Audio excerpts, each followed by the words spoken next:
Hello everybody, my name is Dmitry, I'm the moderator for today's talk, and today Naoki Nakatani from Garner-Chem Group from Princeton University is going to talk about Tensor library for Tensor Network Framework.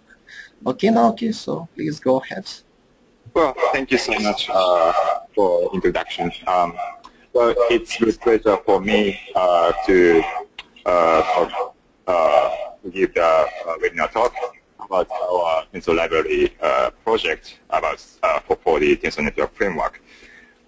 So unfortunately, the Garnet is now busy and he's not here. So I'm going to present something from the basic ideas to the technical stuff.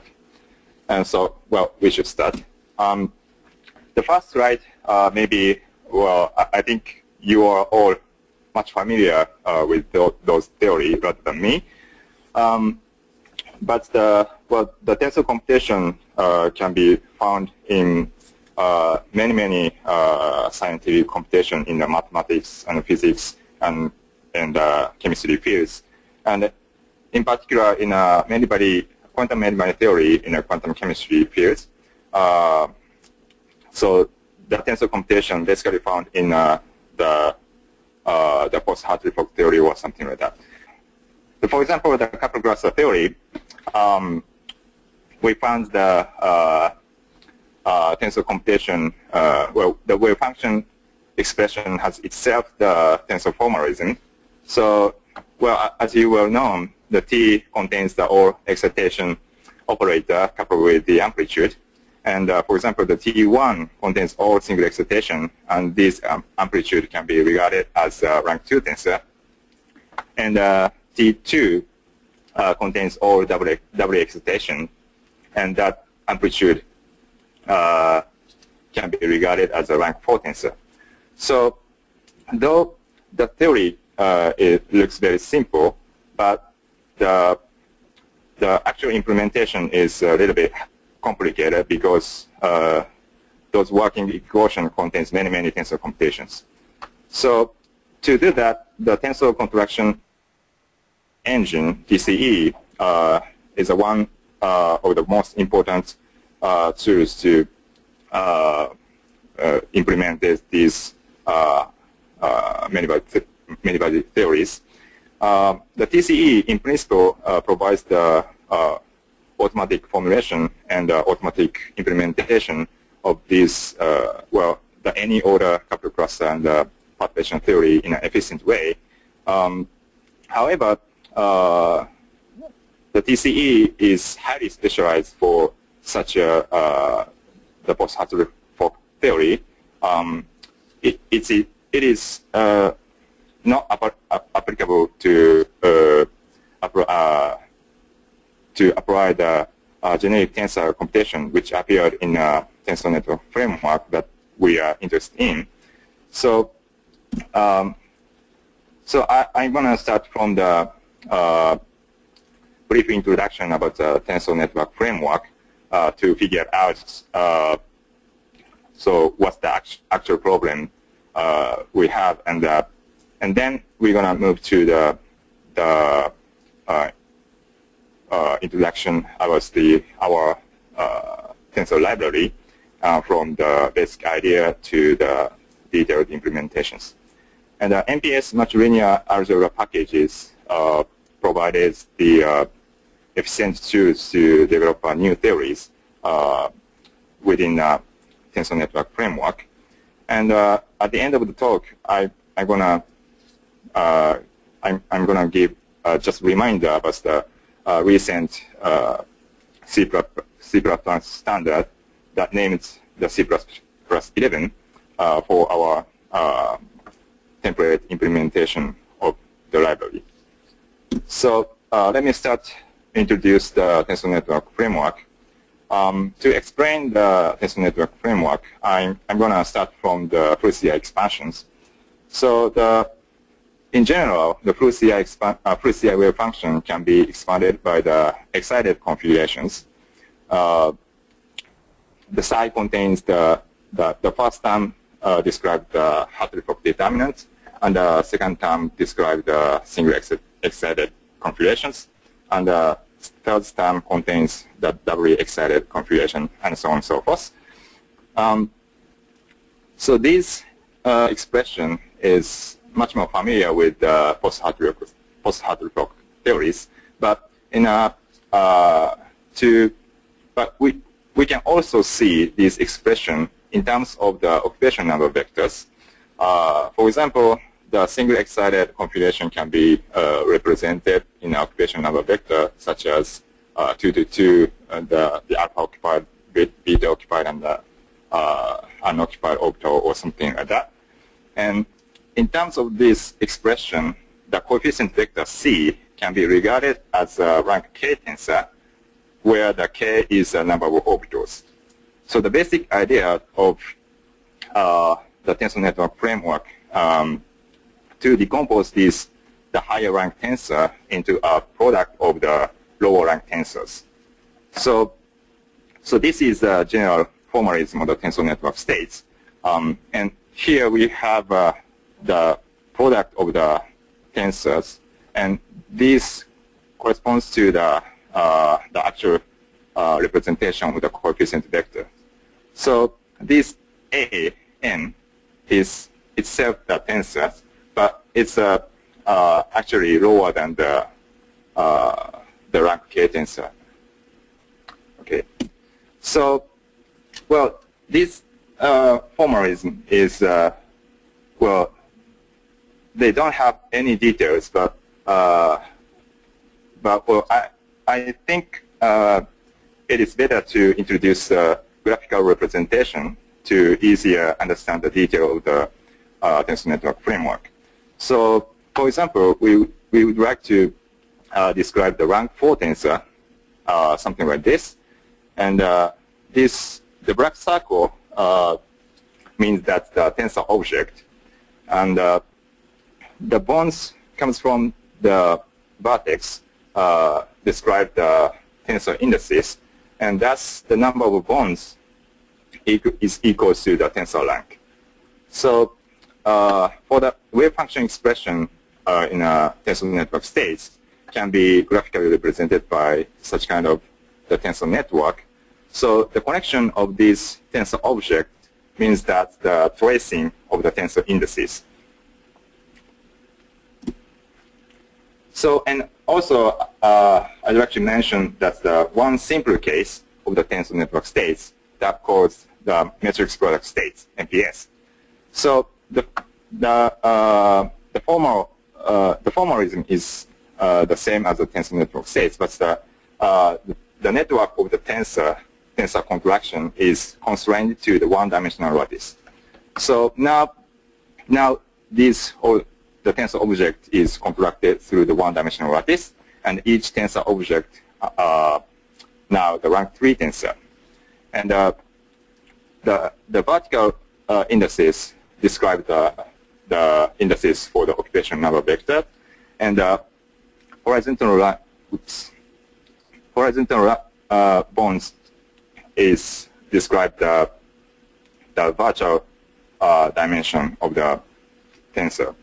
So, and contracting these all horizontal bonds, and then we get the explicit expression of the wave function.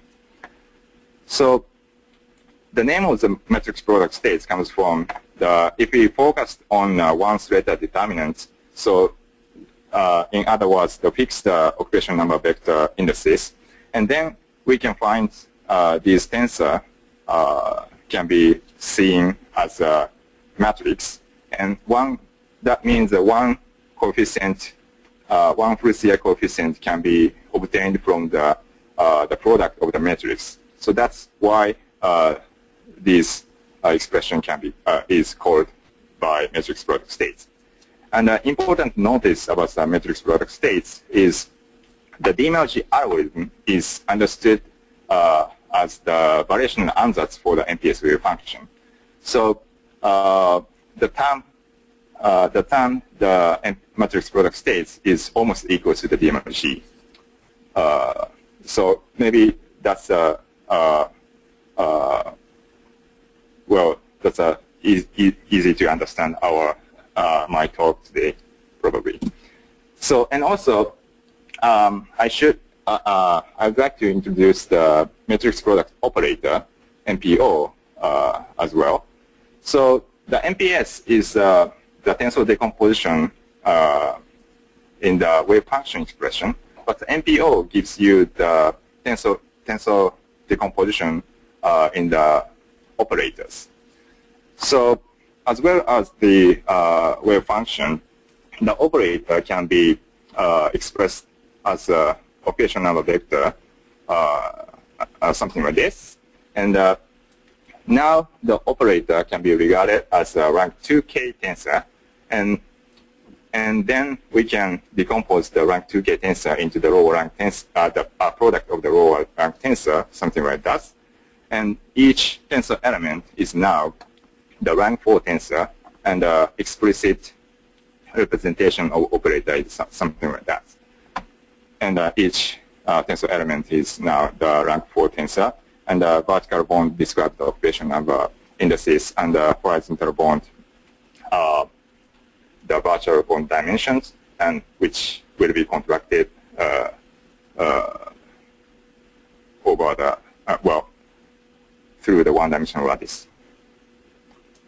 Okay, so in terms of the tensor network framework, or matrix product states and the matrix product operator, for example, the expectation values can be computed through the, we're just sandwiching the operator expression by the ket state and the brass state. And after contracting all these tensor bonds, we can get the one scalar value, and that corresponds to the expectation value of the operator O. So here, as you can see, the many tensor contraction appear in MPS and MPO formalism, and so since the implementation becomes much complicated, rather than the matrix vector, if we just use the matrix vector computations. But current DMRG code is actually did implemented this contraction in terms of the matrix vector computation. But so this code it's very hard to understood, and we are going to introduce much expressive and generic code to do such kind of tensor computations. So our wish list for our tensor library project is to provide the generic and the more expressive tensor algebra subroutines, and which will be much more flexible into a multiple use, or something like MATLAB code or something. And but we really want to keep the optimal performance for the from the single core to multi-core computations. Just interfacing to the brass and the LabVAC libraries, and also the multilinear algebra packages provides some easier implementation of these tensor network framework theories. Okay, so here I'm gonna talk about the basic design of our tensor libraries. So the basic tensor algebra is, for example, the tensor contraction is originally represented by something like this. And in this case, this rank 4 tensor A and B contracted through the PQ indices, and then gives a rank 4 tensor C, IKJLs. But this tensor contraction can be implemented through brass and LabVAC library. I think it requires several steps to implement. in this case, the first step, we should permute and reshaping these rank 4 tensor into the matrix form. And then we should call the class library, in this case the DGEM, to matrix multiplication, and then we can guess the resulting matrix. And finally, we should reshaping and permuting back to the original, well, desired formula of the C, the resulting tensors. But in our library, so we really want to do these all implementation in only one line, just called contracts functions, and to just specifying the contracting indices or something. So it's really expressive, and but inside this function, I just implemented to interfacing the class and library automatically. So well, we can just think about the so what indices contracted to compute desired tensor computations. So here there are the possible candidates of basic tensor algebra subroutines. So, for example, this gives you the dot product of the two tensors, and also the scale functions, and additions can be done with the overloaded operators, and the outer product can also be called through something like this.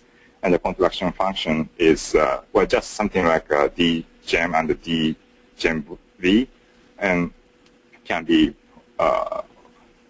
called very similarly to something like that. And also we support the permutation function, something like this. And one other important function is tensor decomposition. So the higher rank tensor can be decomposed the lower product of the lower rank tensors. So well, this function is a very essential function, which called many times in the tensor network framework. So, and also I implemented the quantum number-based block sparse tensor. So because the tensor found in the quantum many-body theories often have the block sparsity, which depends on the symmetry or quantum number of the tensor indices. So for example, the two echelon integrals, which is the rank 4 tensor in general, so this two echelon integral is equal to 0 when the quantum number, the product of the quantum number of each indices equals to, not equal to 0.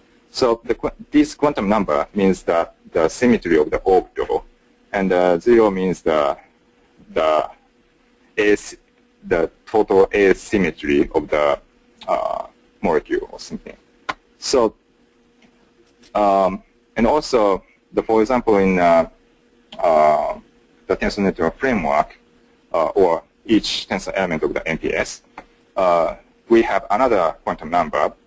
So this tensor ABN equals to 0 when the product of the quantum number not equals to the total quantum number of the tensor object. So in this case, this Q consists of the particle and the spin and the point of view symmetry of the renormalized states.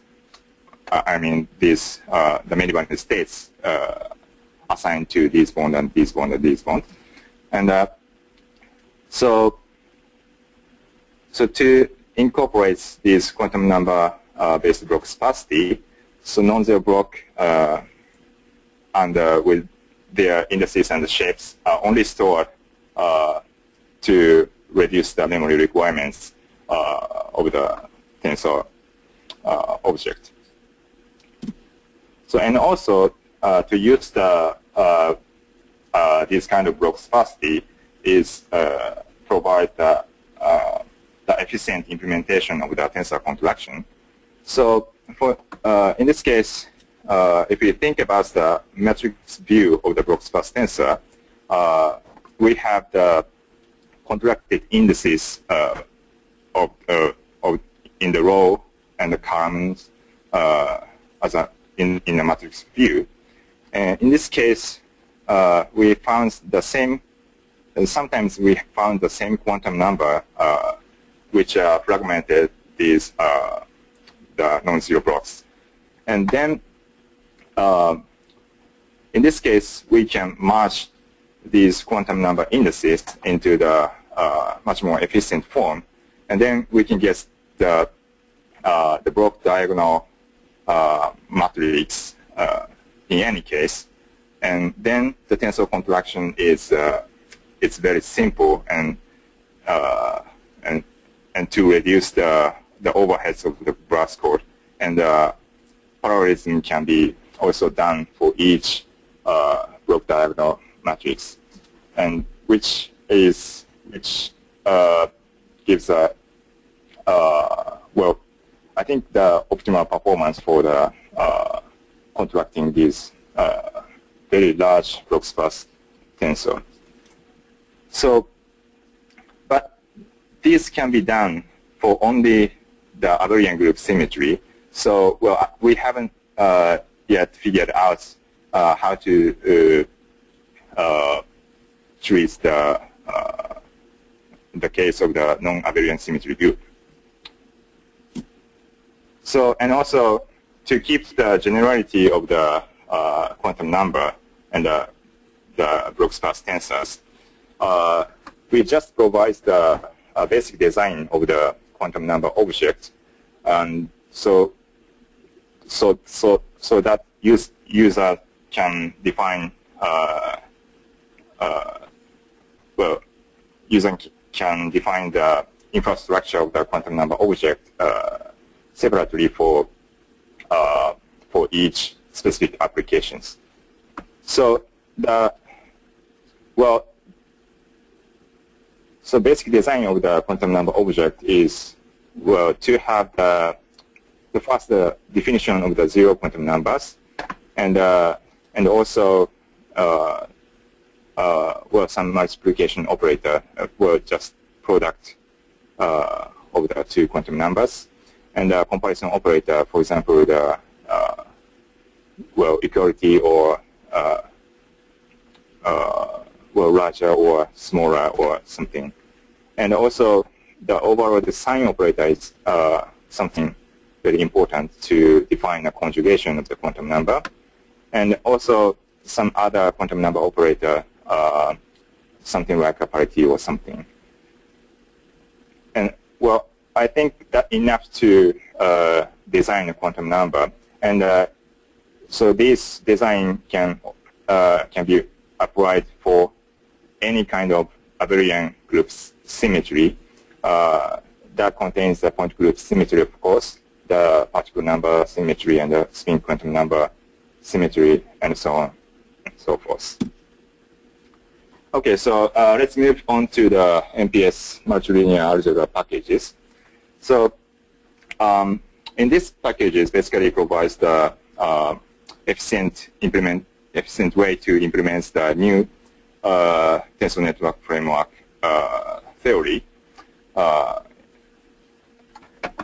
So the basic idea is, in general, the quantum mechanics consider only two kinds of objects.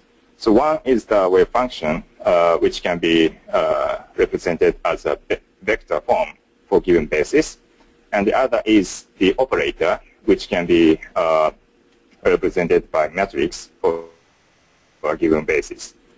So well,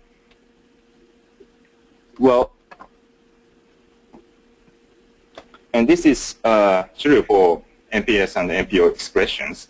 And so if you think about the wave function multiplied to the operator, that gives you the new wave functions.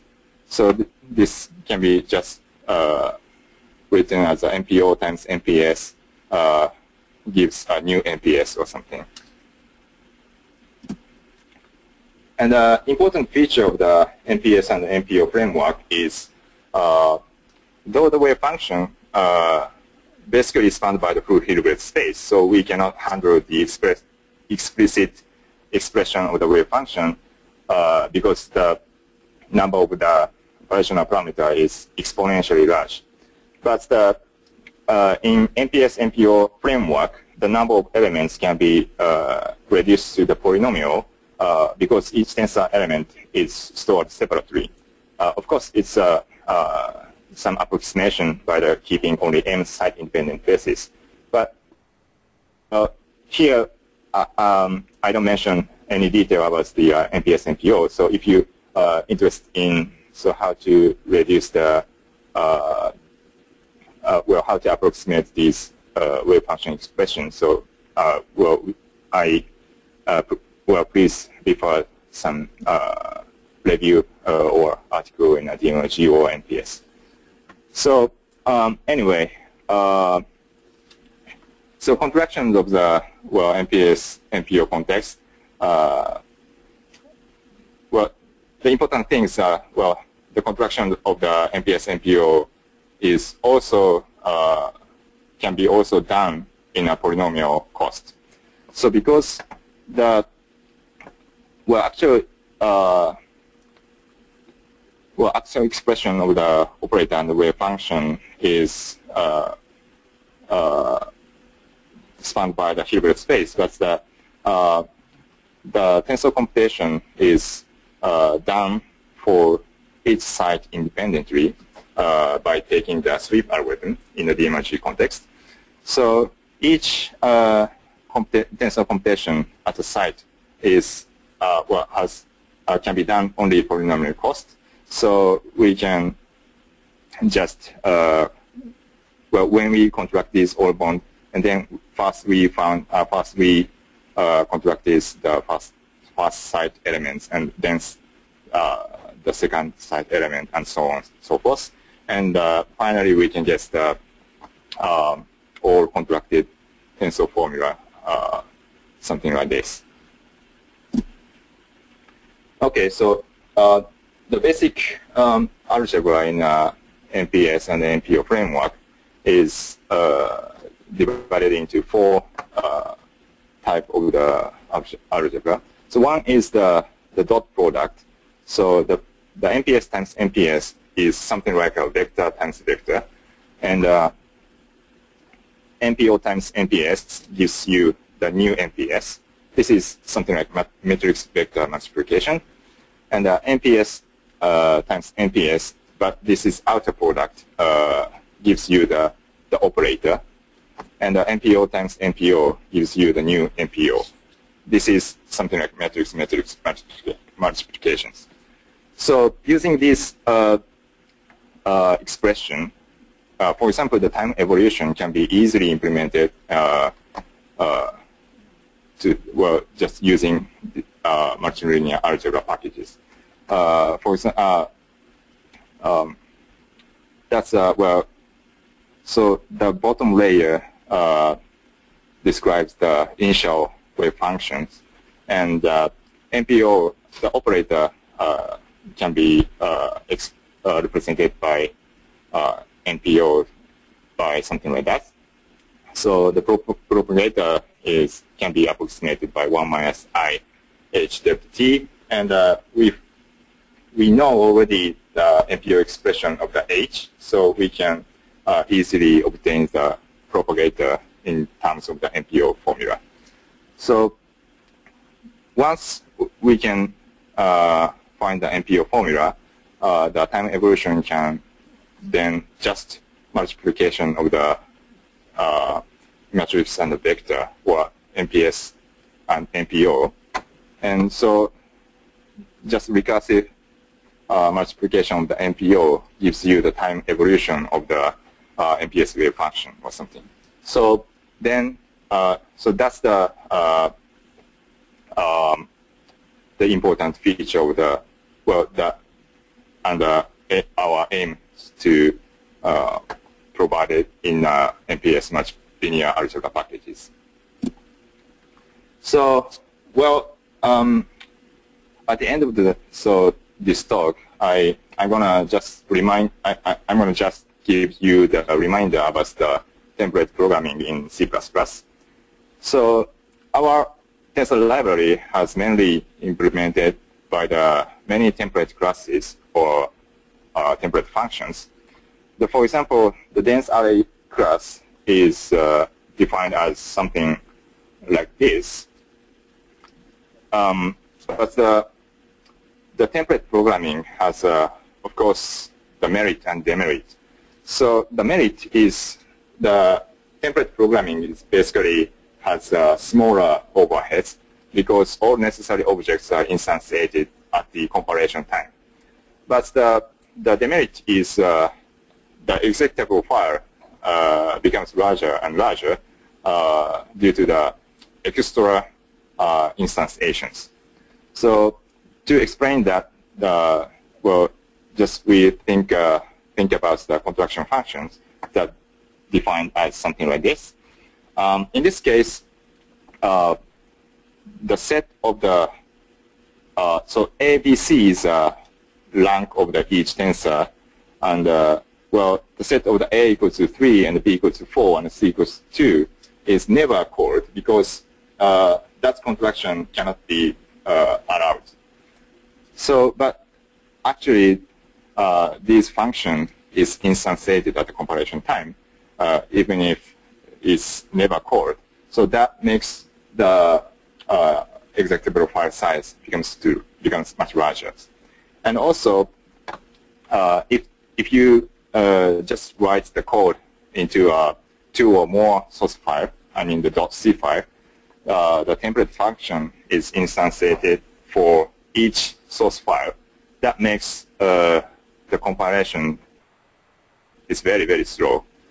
But so this feature is in a previous version of the C++ standard. So now the C++ is going to a new standard named C++11. So in this case, these drawbacks of the template programming has been improved, and so by using the extant template or something. So, well, let me summarize our talk. So, we are working on a generic and more expressive tensor algebra library, which can apply to general tensor computation appear in tensor network framework. So, basic tensor algebra subroutines gives you the more expressive and efficient tensor computation for dense and quantum number-based block-sparse tensors. And so in the block-sparse tensor is designed to be a tensor which have the quantum number indices. And I think we hope which can be applied to many quantum mechanical theories. And MPS multilinear algebra packages will enable the easier implementation of the newly proposed or developed theory within a tensor network framework. So, and also I finalized the to mention that the C and C++ is going to a new standard C++11, having a lot of improvements. So, well, should we say, let's start programming with C++11. Oh, thanks.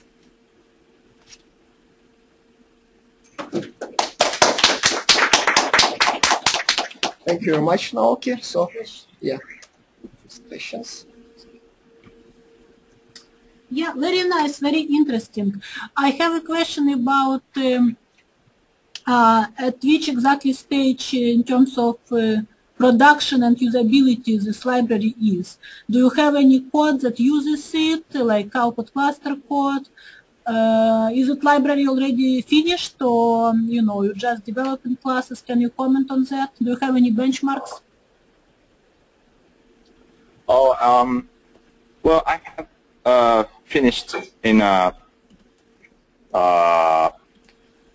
so basic tensor algebra subroutines just shown in all these class, and now I just implemented the tensor network theories in terms of these libraries.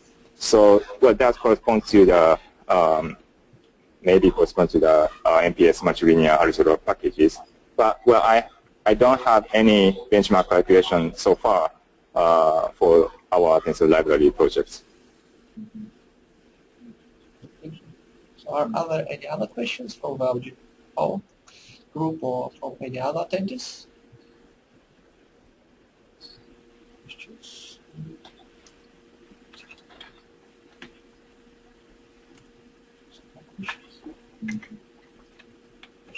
Thank you very much, Naoki. Then, yeah, let's jump again. Yeah, thank you.